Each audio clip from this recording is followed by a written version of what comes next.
Well, good morning, good afternoon, good evening to everyone, wherever you may be, somewhere hopefully lovely, anywhere across the world. Thanks so much for joining us live here today for Serverless Office Hours. We're not streaming on the AWS Twitch channel. That is an AI ML day, which is going on today. But we are here live on Serverless LAN YouTube. My name is Julian Wood. I'm a developer advocate for Serverless here at AWS. And I'm joined by my most awesome colleague, Ben Smith, who's a principal developer advocate. Ben, how are you today? Hello, mate. Good, thanks. Good to see you. Excellent. Well, today we're going to be talking all about step functions, but before we do get there, let's just look back at the last week of serverless. Last week we had a super duper interesting talk with one of the experts in all the event-driven architectures world, Dave Boyne, also another colleague who's been going through the serverless snippets collection. This is on serverlessland.com. I will post up the link a little bit later, and this is just some handy tips and tricks and little bits of code, little bits of integrations, little bit of CloudWatch logs, insights, queries, all those small kind of things that can really. So have a look. That's on serverlessland.com YouTube channel.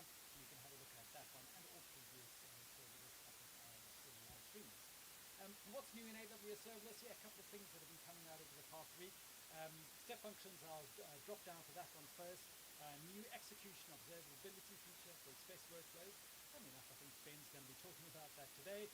Just below that, there's a new Lambda extension actually for AWS parameters and secrets. If you want to get your anything from secrets manager or parameter store within your Lambda function, just another way to make that a little bit easier. SQS jumping up into the list, an increased throughput quota for high throughput FIFO queues, 6,000 transactions per second. That's with the batching, so that's pretty cool. Cognito, so it can block you from Julian, user pull deletion, which is super useful. And Amazon S3 supports server-side encryption. Ben, are you Julian, still live? Yes. I think your audio is coming off a wrong mic because it's dropped way off. Just about hear you. Let's try and sort that out very quickly. This is one of the things when we're doing live streams. Check my audio. You know what? I will switch. Sounds like it coming off a different mic. Let's try that. Let's try that again. Any Well, better, Ben? yeah, that's beautiful. There we go.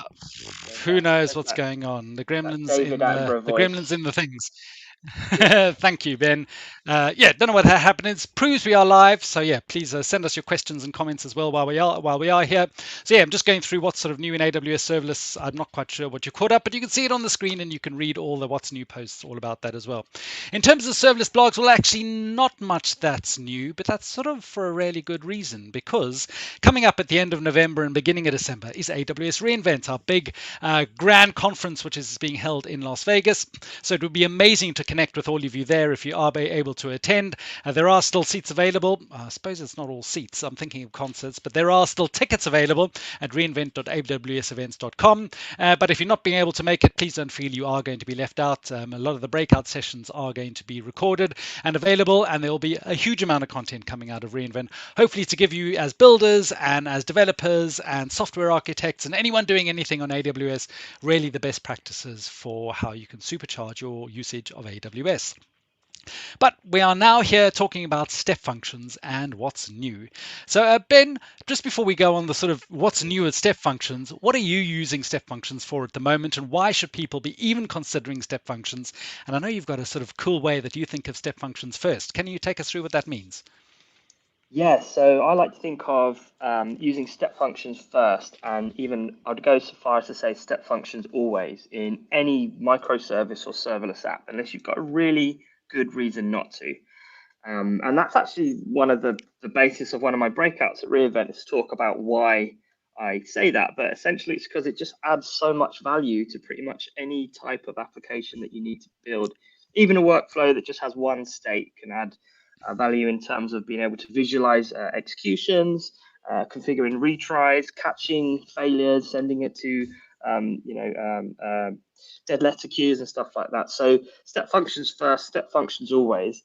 The trick then is to understand when to use an express workflow versus a standard workflow, and how to kind of reduce the cost of your workflows by some of the stuff that we're going to talk about today.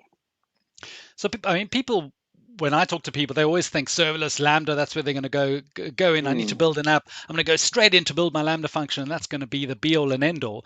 And then maybe when they get further along their journey, they're thinking, oh, I've got some orchestration, and we've got some branching logic and retry logic and all that kind of stuff.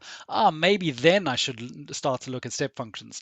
But you sort of flipping that on the head and saying, when you've got a process, think of step functions straight away. Yeah, that's right. Like typically, AWS takes you through the kind of serverless pyramid, or sometimes it's referred to as a bit of a spectrum, where you have various services that are sort of more unique in purpose as you go down the spectrum, right? And typically, we start people off with Lambda, and then we say build a front door to your business logic with API Gateway, and then we say now add a database, and it's like a nice way of getting used to introducing each service as your application does more stuff. And then at the end of all of that, we often say, okay, now here's step functions, which lets you orchestrate all of those things together into a workflow.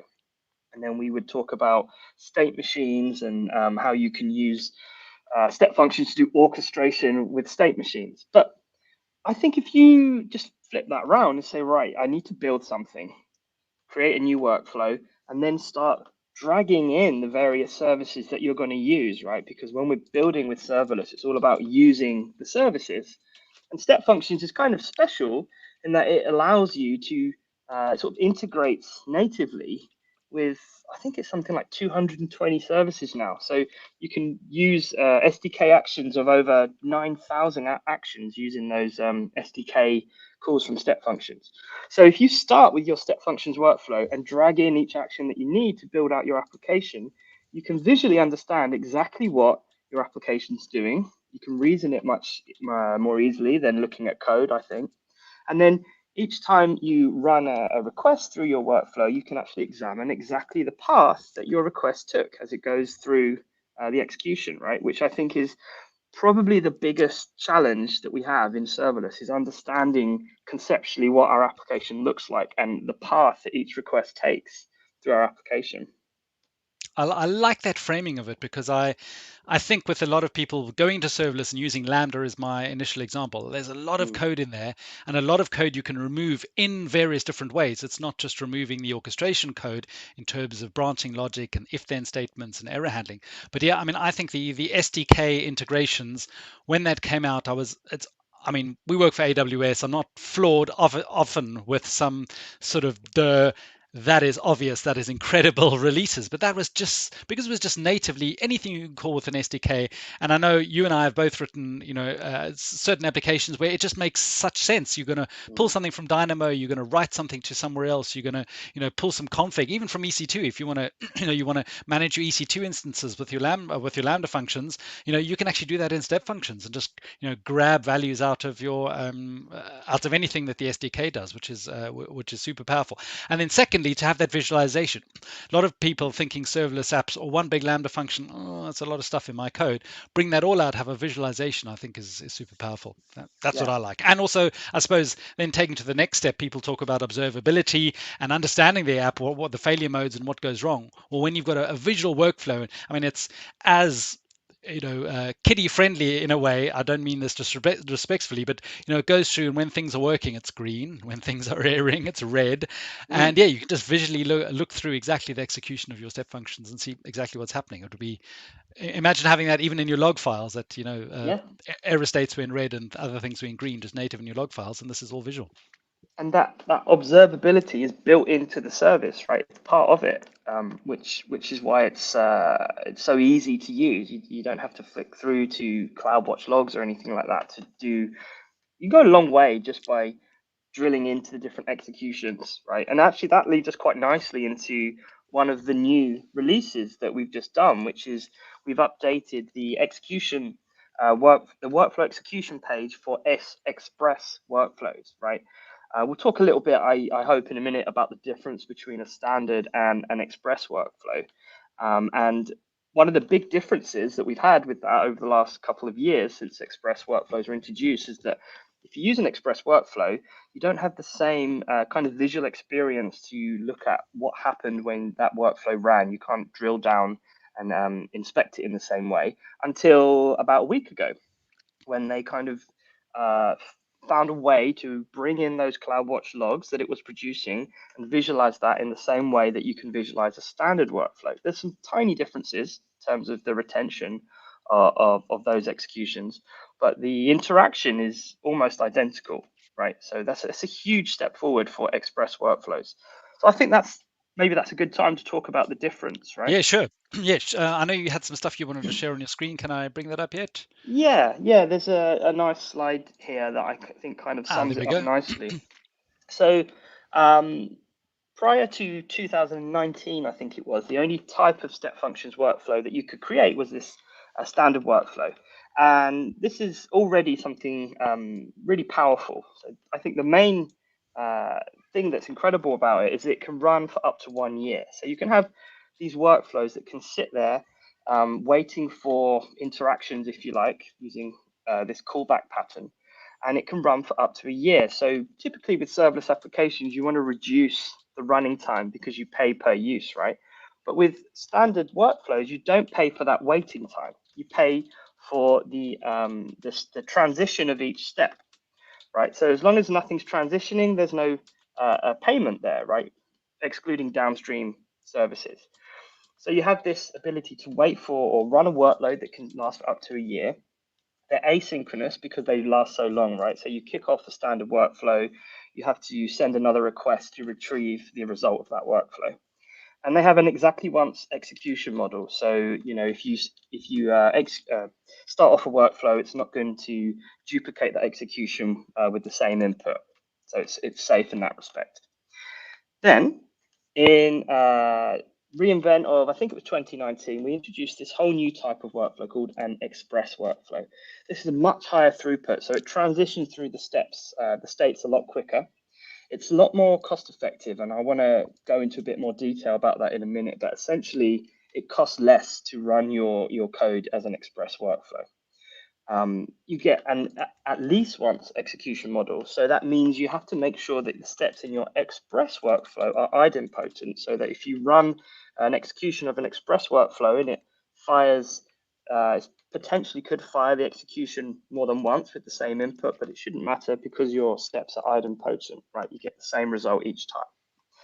And you can run your Express workflow asynchronously or synchronously. So that's a really interesting model, right? If you run your Express workflow synchronously and you trigger it through something like API Gateway, then you can use API Gateway to hang around and wait for the response, right? So API Gateway's timeout is, I think, 29 seconds. As long as your request takes less than 29 seconds, you can retrieve the response from your workflow. So I'm going to show you actually a little example of some places where that's quite useful in just a moment. Now, the main difference really is that the duration is only up to 5 minutes with an express workflow. So there's lots of examples where perhaps you can't use it, an express workflow, things that take longer than 5 minutes, things that need a human interaction, need to interrupt the workflow to some sort of human callback pattern. So that's the difference between express and standard workflows. So do you find people are doing a sort of either or in their applications, or So, mixing so and matching, I suppose, is my bigger question. what I found from conversations that we have with customers often is that people are using standard workflows because it's what we're familiar with. It's the default. They understand it more, and because you have this execution inspection, this executions page to see, investigate what's happened with each execution of your workflow. But now Express Workflow has parity with that. I hope we'll see that change, and I hope that this will help people understand that it's just as accessible to use a to use an Express workflow. And if you understand the difference in the features and why one can be more cost effective than the other, then there's no reason why you shouldn't use Express more, or perhaps use both in the same workload as a nested workflow, which again we'll talk about in a moment. Do you think it's a good time to have a look at this new executions page with Express workflows? Yeah, certainly. Let's see. Yeah. I drop this down. Also, we are live here on YouTube, so if you do have any questions for Ben and myself, yeah, please send them along. It will be available via the chat, and your questions also help people in the future. It's a funny thing, the chat messages get persisted in YouTube. So yeah, any questions you ask, you can be influencing somebody and really helping somebody else with what needs to be understood. So let me show you what this workflow is doing first of all. It's an example you might have seen before, maybe not on office hours, but certainly in blog posts and stuff. So this is Ben, an do you mind just example zooming in a little bit, just on on the console screen. yeah, Sure, if you can, just to make it a bit easier. Thank you. like that. How's that? Yeah, that's all good.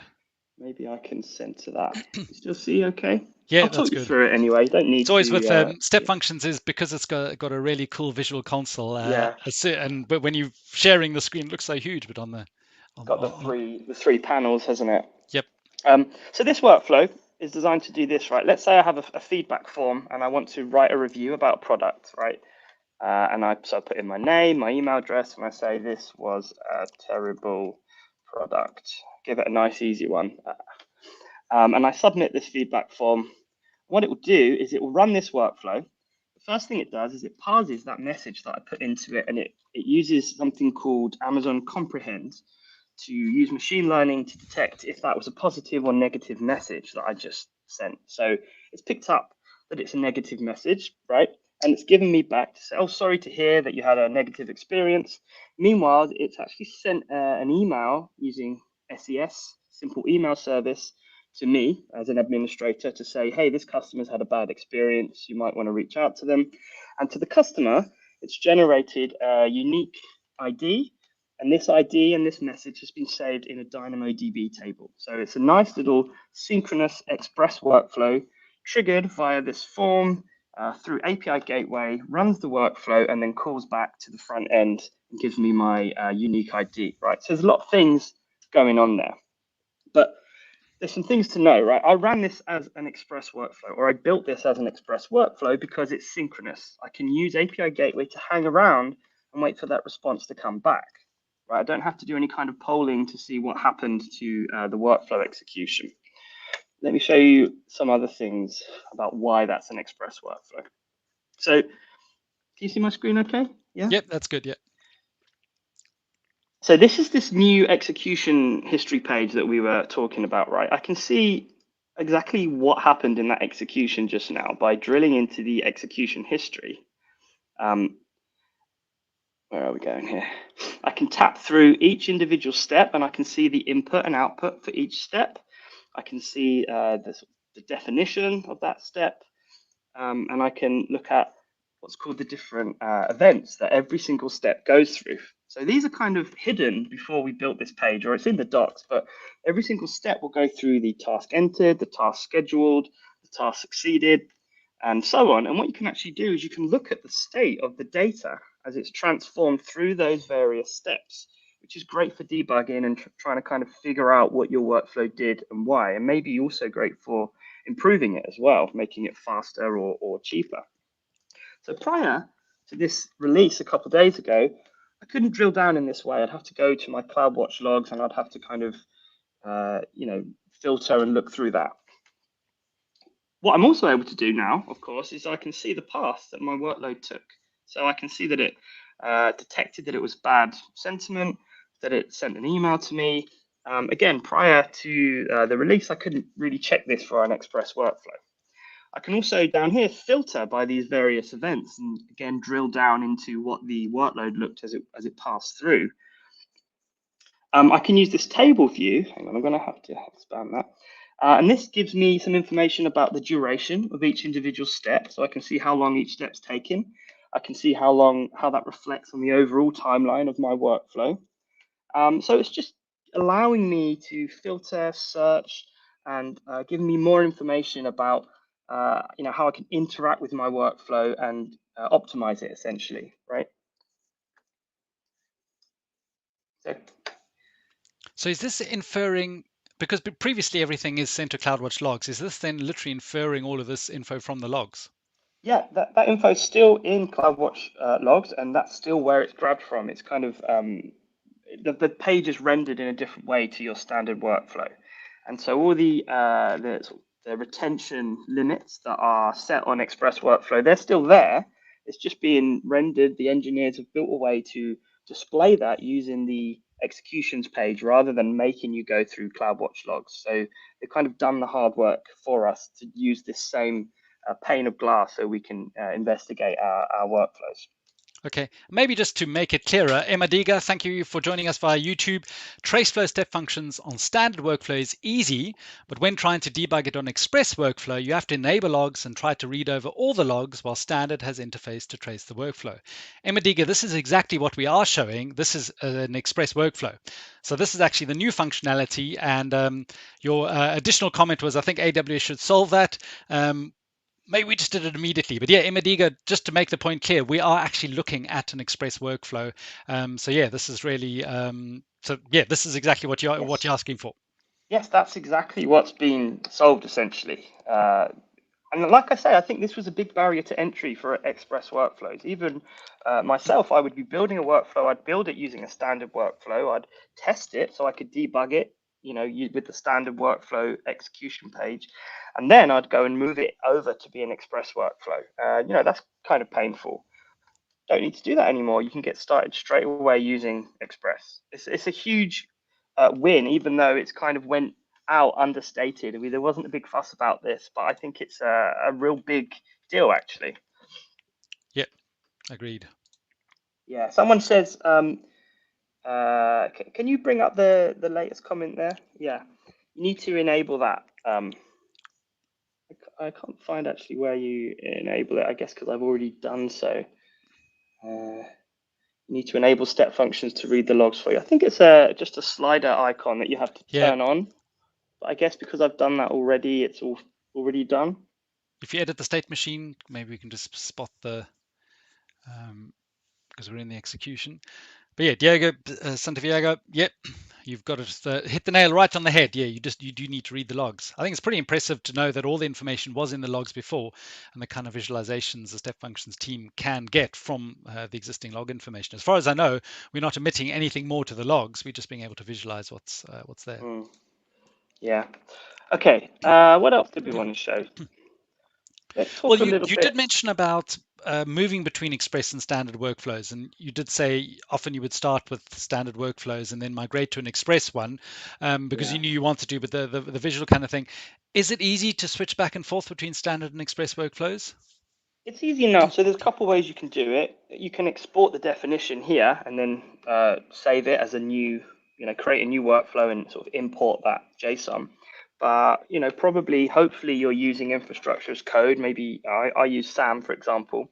So if you've defined your standard workflow using SAM, I think what you need to do is change the type from standard to express in your workflow definition. And I think you need to rename it as well. If you only change the type, it's not enough for SAM to recognize that that's needs to be regenerated as a new resource. You have to also change Okay. the name. Change those two things, it will build it, delete the old one, build it as a new express workflow for you. But like I said, I think we will see people doing that less now that they've introduced this execution details page. Well, I suppose that's the one reason if you were intending to build an Express workflow, but use the standard workflow to build it just for the visualization, that has been solved. But if you have Exactly. existing step functions workflows and it Ah, runs under 5 minutes, doesn't use the callback task token.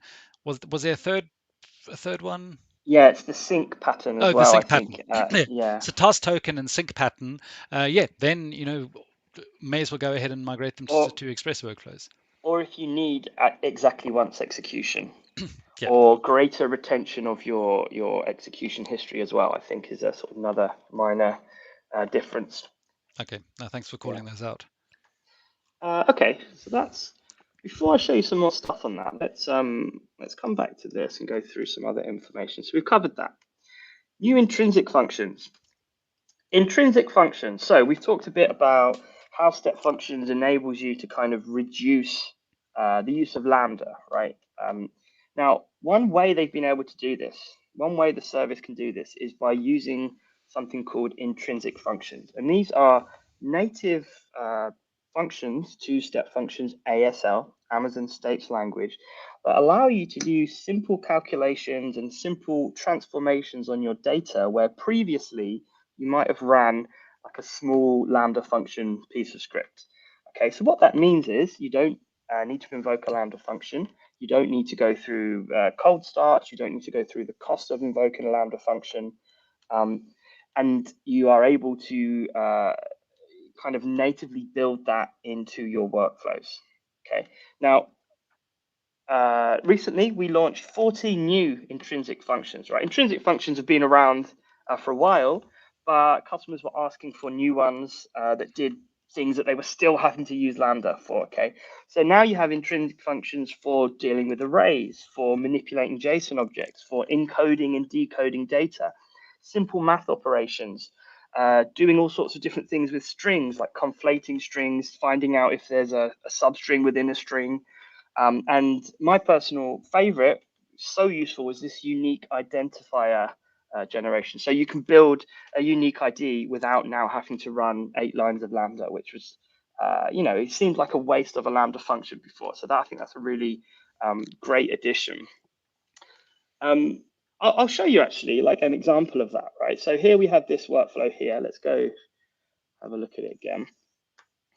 So this workflow is currently using a Lambda function to do exactly that, right? Remember I showed you we had this user ID, this unique, not user ID, this unique reference ID on our form here, right?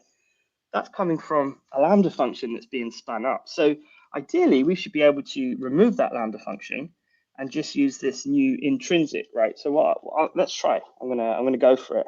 We take that and we just do a delete on that. So now we've removed an entire state. That's going to help with our cost of our workflow immediately, okay? And it helps make it more simple to use. Imagine you had a workflow that's got umpteen Lambda functions. You're able to go in and like one by one rip them out for these simple transforms, these simple computes, right? It's well worth tidying it up to do that. I suppose that's a double cost saving because you're no longer paying for a Lambda function and you're not also paying for the state transfer Exactly. from step Yeah, functions. that's Double right. whammy, two for one. Double whammy. So what I'm going to do, there's various ways I could do this. The most simple way would be to just say in here to do states.uuid to put my intrinsic function in this line. But because I don't want to have to change the front end of my form, right? Because I'm going to have to redeploy it and we're doing a demo. What I'm going to do instead is I'm going to do a kind of hack on the output of the detect sentiment state. So here it is, states.uuid. This is kind of imitating what the Lambda function would look like, because the Lambda function would have returned something called a payload object, right? So now I'm just putting that payload object, I'm creating that, and I'm putting a unique ID inside that payload object using intrinsic functions, right? With me? Yep, we're with you. Okay, let's try. Let's try. I'm going to refresh my page, save that anyway. I'll refresh my page and we'll see. You should see a different type of, what's a bad message? This isn't working. I bet it doesn't work, you know.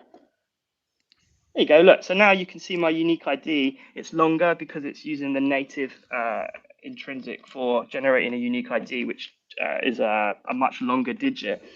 But here you go. I just stripped that out straight away by adding an intrinsic. And just for the sake of showing you that this does work, if I were to put a good message in, for example, you should figure out, oh, look, that's a nice thing. You don't need to send an email. You don't need to alert an administrator that someone's had a bad experience, right? And you can see as well, just so you know that this is a real application, here's the DynamoDB table that it's saving to each time, right? It's saving my form, it's saving the sentiment. And here's my unique ID that was generated by my intrinsic step function. Fantastic. So yes, reducing a state transfer, which you pay for, and reducing a Lambda function, which is just another thing to manage, and you've got UUID. I suppose in this occurrence, just to be slightly snarky, that if this was a UUID that you wanted your customers that needed when they phoned you up to read out over the phone. Previously it was 4 letters, and now it's can I have it? I'm Yeah. querying about that kind of thing. So But but yeah, you can bed you can embed intrinsic functions within intrinsic functions, right? So you can have an intrinsic function within another one. So you could do something with another, maybe one of the string manipulators or one of the hash manipulators to shorten that and make it something else, Yeah. right? So there's things we could do to improve the readability of that for sure. Yeah. But something I was thinking about, a really good use case, and I think UUIDs are often underused, is often in serverless applications when they're distributed, idempotency becomes really, really important. And you were speaking previously about, the difference in idempotency between standard and express workflows. If you can generate unique IDs in particular points of your application, then when you are writing things to a database, even things like Mm, Dynamo, or even you've got a Lambda function that does it, in Dynamo you can do a conditional write to say only write to this database if you haven't seen this unique ID before. Or you can have a Lambda function that can say, if you've processed this unique ID before, then drop or do something. So that's actually a really helpful way I can mm, think of using step nice. functions in a much bigger application.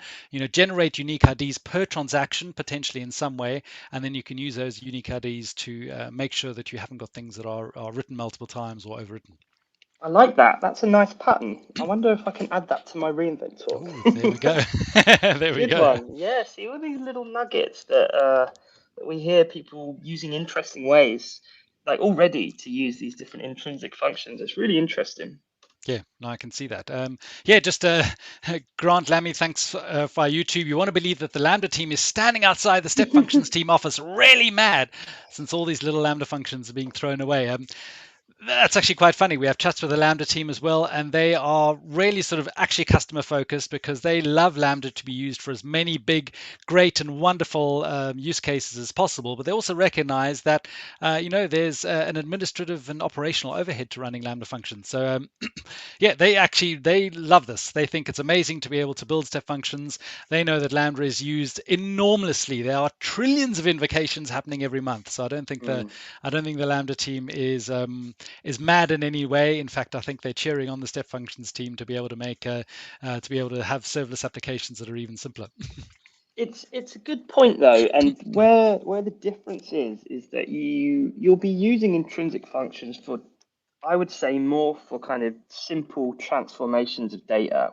You know, the thing that in your Lambda function would have been 3 or 4 lines of code, um, you won't really be trying to create a Lambda function that's doing some sort of heavy compute. Yeah. Maybe you could with some interesting patterns that do loops and callbacks and stuff, but what it's for is eliminating those kind of simple Lambda functions that you were annoyed that you had to then go and build, you know? Yeah, no, definitely. But yeah, the Lambda team I think is happy. We're all happy that these kind of things. I mean, yeah. Well, Alpa Sunar, thanks for joining us as well. Yeah, with the SDK integrations and Mm. intrinsic functions, it's possible to build sophisticated workflows without any code, and that Oh yeah, yeah, absolutely. very valid point. Yeah. Yeah, absolutely. I think that's exactly where we're headed with some of these SDK integrations and intrinsic functions, and obviously there's more intrinsic functions on the roadmap. So um, basically, AWS is really good at listening to what customers want, and customers are wanting now that they've seen there's more intrinsic that's been added. There's been an influx of requests, right? So they're already being looked at. So hopefully this will just continue to mature. Yeah, and just so yeah, Alper went on to say, concerned about debugging and testability of this approach. Well, the visual execution history that shows the input output for each step alleviates that. Mm, I would even posit to go, it does a better job than most other kind of things. Because if you think of debugging and step through debugging, not just in a Lambda function, but think on your own laptop or in a container, that step through debugging of an invocation of an execution of some task. It's not the easiest thing to do, but here you've got a little visual execution history right within the console. And there was another great comment earlier.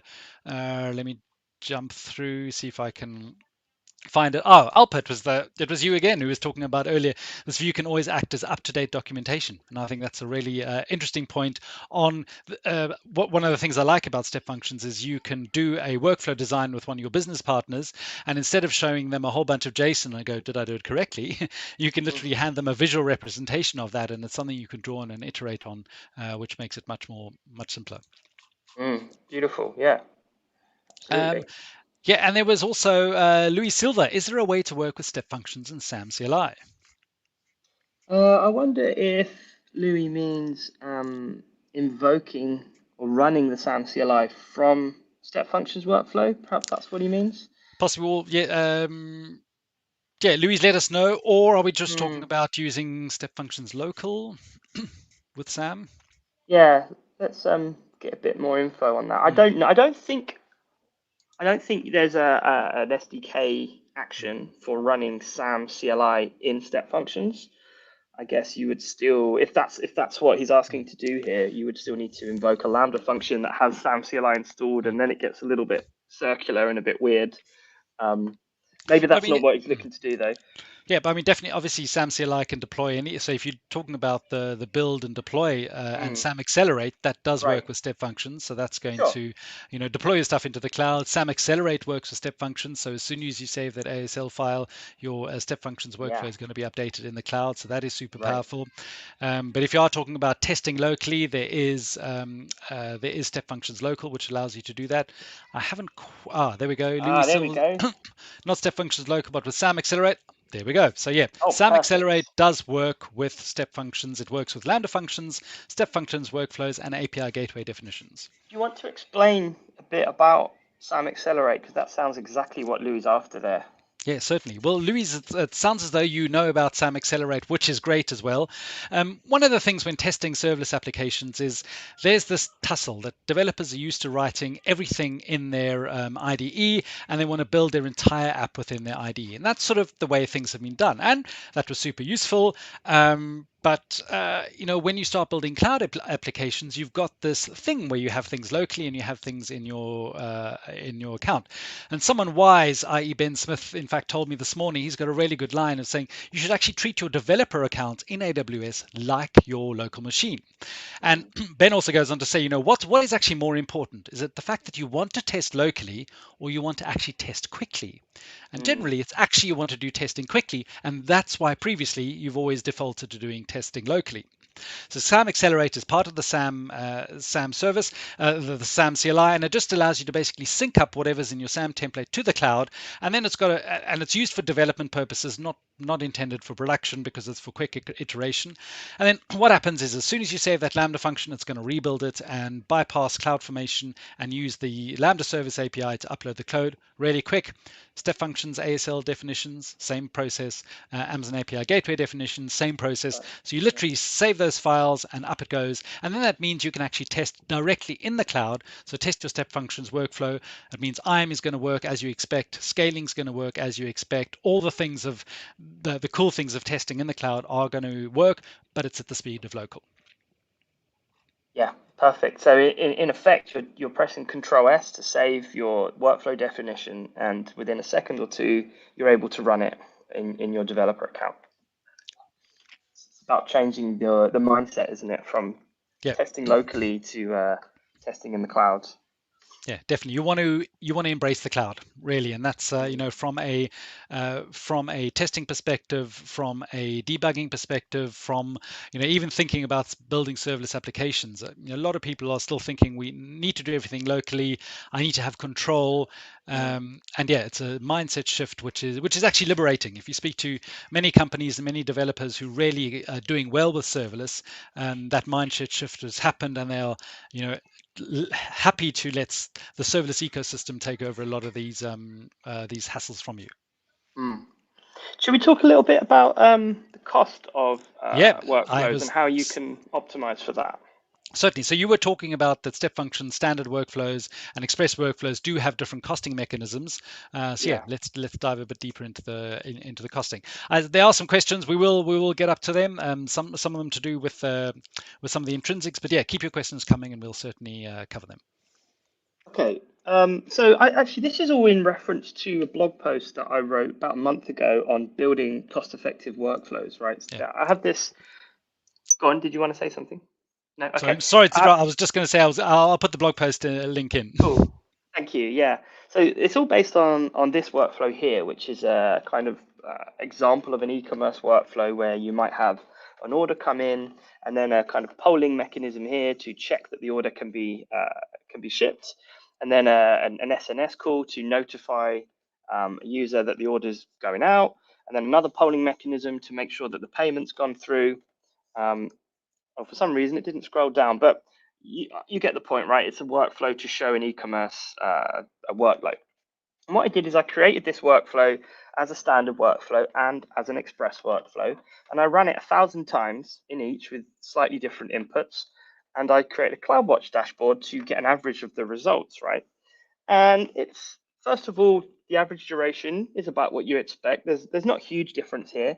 The express workflow completed slightly quicker, 11.3 seconds, standard workflow 11.9. All right, that's kind of interesting, but that's not the most interesting part about this, right? The really interesting part is the cost difference. So running this workflow, let's assume I've gone past my free tier. Okay, so I've gone past the free tier, which is different for both. And now I'm talking about what happens after that. Okay, so my standard workflow, if I were to run this 1,000 times as a standard workflow, it cost me 42 cents. If I run it 1,000 times as an express workflow, it cost me 1 cent.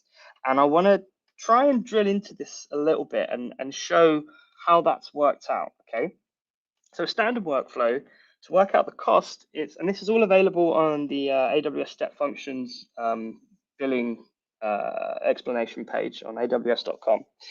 So a standard workflow, it's very easy to work out how much it costs. Okay, it's just $0.025 per 1,000 state transitions. So the important thing here is that you're paying for state transitions, not executions, not duration of your workflow, the amount of times your workflow transitions from one state to another in a given month. Okay, so it's easy to work that out. You get the number of transitions, you times that by the number of executions, and then for one transition, you times that by 0.0000025. Okay, so here's my workflow in the complete workflow. There's, I think, 17 state transitions on the happy path. So I do 17 times 0.025. That's my 42 cents. There you go. That's the average cost of running this as a standard workflow 1,000 times after the free tier. Now, it's also worth saying that doesn't include the costs of all the downstream services, the Lambda functions, DynamoDB, all those other services that are being invoked using that SDK call. That's a separate cost. We're just talking about the cost of running the workflow. Okay. Then I run it as an express workflow. So here's where it gets complicated, and I had to get out my Excel spreadsheets. And this took me a while. I'm going to be honest. I found this quite difficult to work out, but bear with me. I'm going to try and break it down a bit easier for you. So the cost of running this as an express workflow is calculated differently. It's based on the execution cost plus the duration cost. Okay, so it's not about state transitions. It's about how long your workflow takes to finish running. Okay, and the execution cost, which is a much more simple thing to work out. And then you times that by the number of requests. Now you can break this down further and say, how do you work out the duration cost? Well, the duration cost is the execution duration to the nearest 100 milliseconds times by the memory cost. Okay, what's the memory cost? The memory cost is, this is all on, this link here is on the slide actually, it's on the pricing page of Step Functions.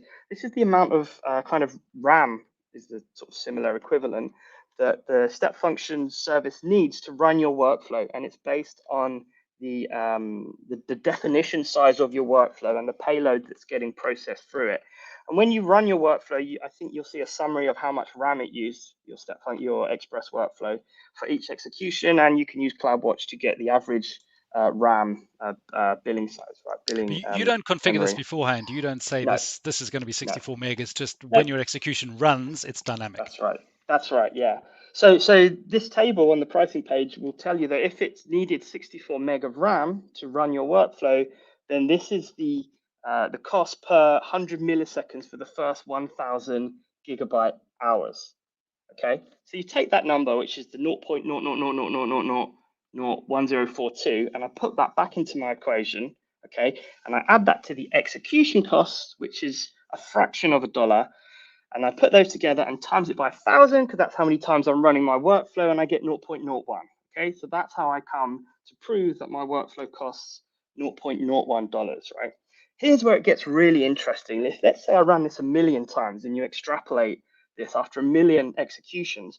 my standard workflow would cost about $420, whereas my express workflow will cost $12.77. And when you plot them on the same chart together, the difference is extremely noticeable. And the express workflow actually starts to cost less per execution after this because it kind of tapers down on that memory cost, right?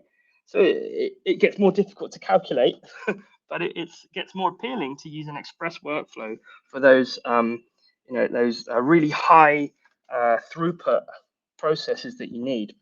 But the question then becomes, why would you ever use a standard workflow when the cost is this different? And now an express workflow has the same execution inspection page. Well, the reason is for all the things that we discussed before. If your workflow takes more than 5 seconds, if you need to use the callback pattern, if you need exactly once execution, right? That's why you will need to use a standard workflow. Let's say then, shall I stop there or shall I keep going? I want to keep going. No, I think we're good. We haven't got any questions, and keep Okay, going. cool. This is super interesting. So let's say then that my workflow did need to use a standard. Let's say that it took more than 5 minutes. Okay, just for example's sake. Let's say that this polling bit here sometimes takes 5 minutes, right? That's possible. So then what? So then you have to run it as a standard workflow, and you have to, now you're paying all that much more. Well, there's still a lot you can do, right? You don't have to just run it as a standard workflow. Something you can do is you can take out some of those idempotent steps, where in this case it was these multiple Lambda functions running, and you can save them as an express workflow, and you can nest that express workflow into the parent standard workflow. And the way you do that is by using the step functions SDK task to start a new execution. So here you can see I'm starting an execution of my express workflow, and I'm waiting for the result before moving on to the final step. So I've got a combination of standard parent express child, and we worked out the cost of this. It's basically the cost of the standard plus the cost of the express, right? I won't go through it in as much detail, but the things to notice are now my standard workflow only has 14 transitions instead of 17, so that costs less. My express workflow takes 1300 milliseconds, so that's quicker, right? So both of them are kind of reducing, and the overall cost now, instead of 42 cents as a standard workflow, it's 30 cents as a combination of express and standard. And I have the ability to run this for executions that take up to 1 year, right? So now I get all the benefits together. So this is the key thing to take away, is it's different to optimize your workflows for cost. It's different for a standard workflow versus an express workflow.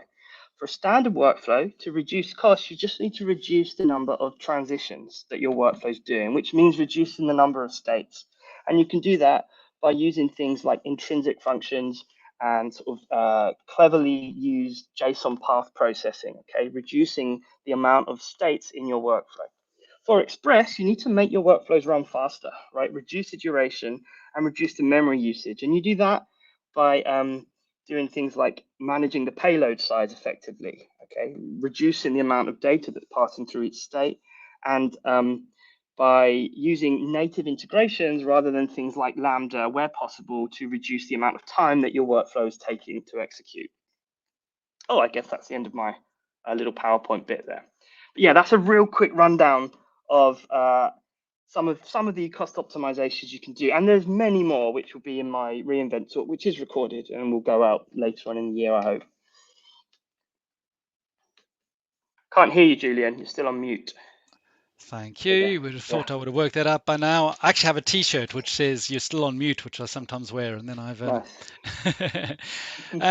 yeah, my train of thought went down and onto my T-shirt. What was I thinking about? I was thinking about from the cost perspective, but I also really like the idea of when you're using step functions for more and more things, you don't want to get yourself into this, monolithic, massive, enormous step functions, which I suppose can be a concern. And so I like this idea of being able to nest smaller step functions into larger Mm. step functions, which may not necessarily, fix your deployment and the size of the overall step functions, but I think it could make a little bit easier to sort of understand and use the best step functions mode for the best use case. Yeah, and there's more. helpful ways to do that will be coming in the future, I'm sure. As people get used to this pattern of nesting workflows, there'll be more tools to enable that to happen. An interesting point that Alpa says is, how does the visual execution history look like for nested standard express workflows? I suppose that's now interesting now, because you actually are jumping between different Mm. workflows. Yeah, so at the moment it will look like the SDK action that calls the Express workflow will just look like a normal state. So I'll just see that go through its 4 phases or 5 phases from start to finish. And then I'd have to drill down into my Express workflow separately to see the execution history of that particular workflow. But these are the sort of things that I think will start to get easier as we see more people using this nested pattern in the future. Just a comment from, apologies, that'll be a difficult name to read out, but thanks for joining us. I like the runtime visualizations, but I feel like the data flow visualization is lacking a bit. The data simulator helps, but it's not integrated with executions. Any insight on improving things here? Yeah, so the data simulator that's being referred to here, I suppose, is let's have a look. How do I get to that? We go into an execution. Is this guy here, this data flow simulator, which allows you to kind of mock what might happen with a given input at various points in your state, given different JSON path and different intrinsic functions that you can use. I think that is the best thing that we have at the moment for understanding how best to kind of manage your payload as it passes through the workflow. But I'd be interested to hear like at what point, like what areas is lacking and where we can improve that actually. Yeah, certainly. We'd be more than happy to send information back to the product managers. They're always looking for information from you to be able to improve things. So yeah, please send anything along. What one point I've also picked up on, it says it's not integrated with executions, and that's fair. But what you can do, let me use a standard workflow, just why not, just to show that that works too. Oh, that one hasn't got any executions. Let me use one that does. Maybe this one. It's still running, but that's fine. So here's a standard workflow. So what I can do here is I can look at the input of this standard workflow, which was this. Okay, it's a bit disappointing that it's such a small input, but I can copy that to the clipboard and I can go to my data flow simulator here and I can paste that in and I can model what would happen.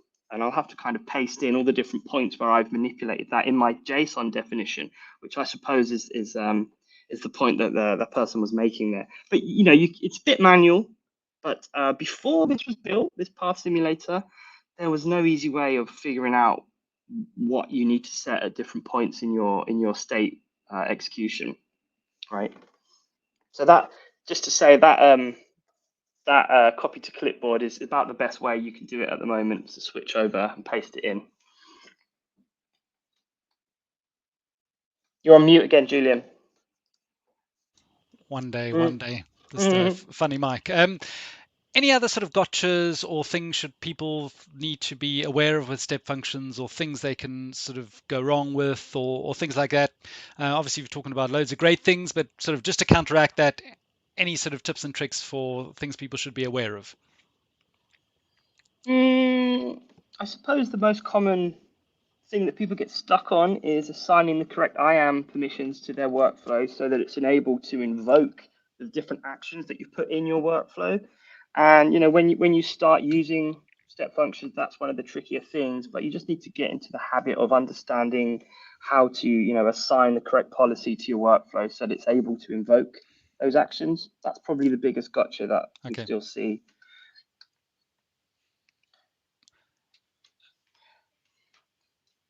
My green screen effect has just disappeared, so that's all the kind of funny things going on. Now we Alpasuna know the also says, truth. yeah, exactly. I don't have a brick wall behind me. Sorry. Yeah, and Alpasuna says payload size as well. I suppose that is a consideration for things. Yeah. Yes, there are limits on the payload size that you can input and pass through your workflow. But as ever, the way to get around that currently is to save large payloads in something like an object store like S3, and then save the reference to that object store and kind of act on it that way by referencing that object and sort of passing the reference around the workflow. Yeah. And Yeah. Yeah, the good name. Sorry for the name. This is my incognito account. We probably find you one of the Step Functions PMs. That would be hilarious. As you said, it's a bit manual and becomes hard to debug. You can feedback Yeah. that integrated the data flow visually would be absolutely fantastic. So yeah, thanks for that Oh. feedback. We will certainly pass that on. If you are a Step Functions product manager, then have a chat internally with an Hmm. incognito account. Uh, so yeah, Ben, anything else you want to cover step functions wise? Anything? I know you're doing a really great talk at reInvent for on step functions.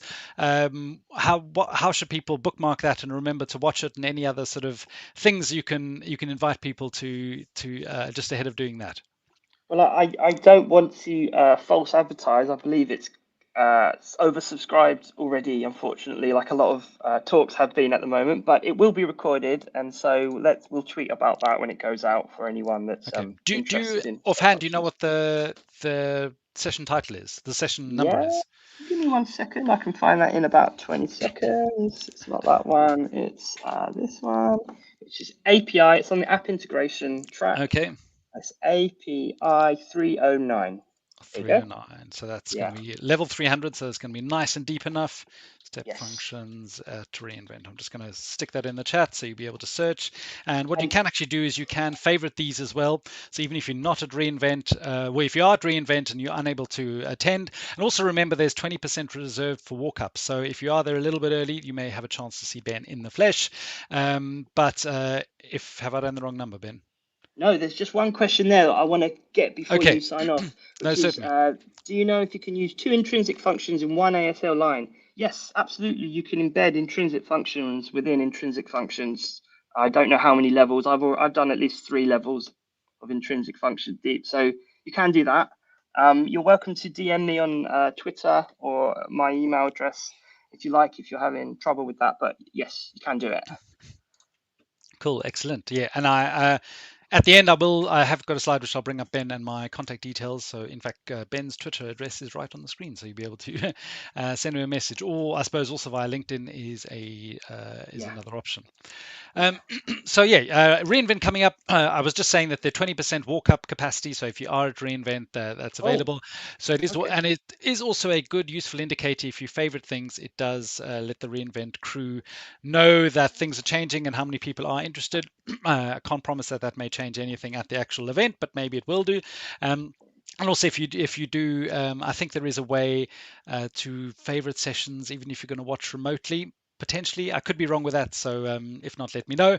But there, that's a good way. Once you're sort of crawling the internet and finding out all about the good cool sessions, then favoriting them means you can watch them afterwards. And that's my job, literally, when I come back from reInvent. So much is going on in the week. There's absolutely no chance I can keep up. So I spend literally the next week catching up on what the rest of all my amazing colleagues have been talking about. Yeah, because while you're there, it's going to be a little busy, I think. Mm. Let's hope so. Yeah, I hope so. Definitely. Well, thanks, Ben. We'll say bye very shortly, but just to say, wrong screen going up, just to talk about next week. Next week, we are talking about actually more infrastructure as code, the recently announced AWS SAM serverless connectors. So these are ways that you can connect two different services and it builds up the IAM policies on your behalf and makes it much simpler to be able to do that.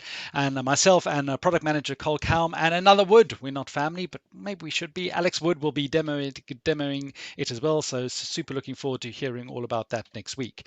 In terms of serverlessland.com/snippets, this is the snippets collection I mentioned last week, all the CloudWatch logs, insights, the integration and tools.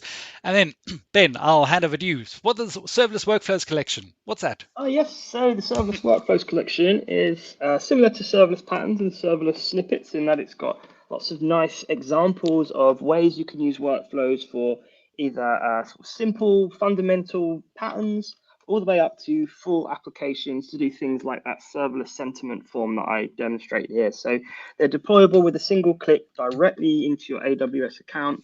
Each one has a GitHub repo that you can use to sort of explore the ASL and the infrastructure as code template as well. So do have a look on that, and you can contribute workflows to it as well. We'll publish them just by making a pull request.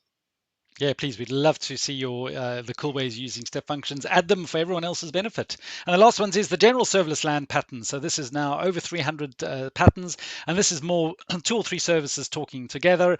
And this is, not just SAM. It's the CDK, the serverless framework, Terraform, all the languages you can see on the left hand side. So this is really whenever I'm building anything or testing anything or wanting to look at anything, I go here first to see if there is a pattern that already exists. And there generally is one, and there are lots of interesting things, doing calls with API Gateway, and our Amplify talks directly to API Gateway. Just looking at their screen, and obviously all the cool ways like API Gateway directly to step functions. That's also a pattern as well. So certainly have a look at the patterns collection. There are our contact details: Julian_Wood and Benjamin_L_S. So please send us any questions, comments, or tips or tricks or anything you need help with. Also available via LinkedIn. And of course, everything related to serverless on AWS at serverlessland.com. Blogs and videos and learning paths and events that are coming up, and the patterns and snippets and workflows that we're talking about. A really cool sort of one-stop shop for everything serverless and AWS. But for now, Ben, thanks so much for joining us to take us through what's all the cool stuff on step functions. If you're going to see Ben at reInvent, say hi. If not, watch the video, and there'll be plenty more information coming out. And yeah, this is the exciting time of the year for the next month. There are a lot of sort of big releases hopefully coming out. So yeah, keep your eye on the grindstone, and we'll be covering them on Serverless Office Hours and on the socials. So thanks so much for joining us here today, Ben. Appreciate your time, and yeah, thank Cheers, you very mate. much. Bye all.